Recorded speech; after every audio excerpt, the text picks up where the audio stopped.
কি করে করব বসবাস? সকাল থেকেই আমার হৃদয় জুড়ে প্রখর তৃষ্ণা, বুক পুড়ে যাচ্ছে অনবরত। ভাদ্রের জলধারা মুছতে ব্যর্থ হবে এই দাও দাও তেষ্টা জোড়াতে। বনপড়া সিংহলা হরিণের মতো অসহায় তাকাই দিগুনি নেকড়ের মতো খেকে ওঠে রোদ আমাকে ভাবছে কাবাব রূপে।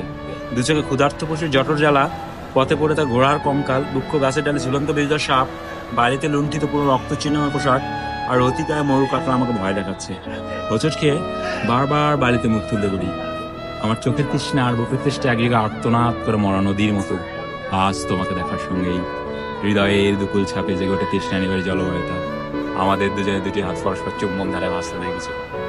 আমার মুখে আনন্দ সে ঝাপটা দেখতে মুগ্ধ হলে। কয়েক মিনিট পরেই আমার মুখে বিষণ্ণতার উকিঝুঁকি দেখে তোমাকে স্পর্শ করে মন খারাপের নীলাভ আঙ্গুল।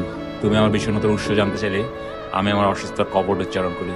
অথচ তোমার কদিন এখানে দেখতে পাবো না ভেবেই আমার হৃদয় ধুলে লুটে গেছে আহত দৈলের মতো। তোমাকে আবার দেখার জন্য নিরুপায় হয়ে আমাকে অপেক্ষা করতে হবে আরো 7 দিন। এই দীর্ঘ প্রতীক্ষার নিষ্করুণ ঘরে কি করে করব বসবাস? সুন্দর ভাই, তাহলে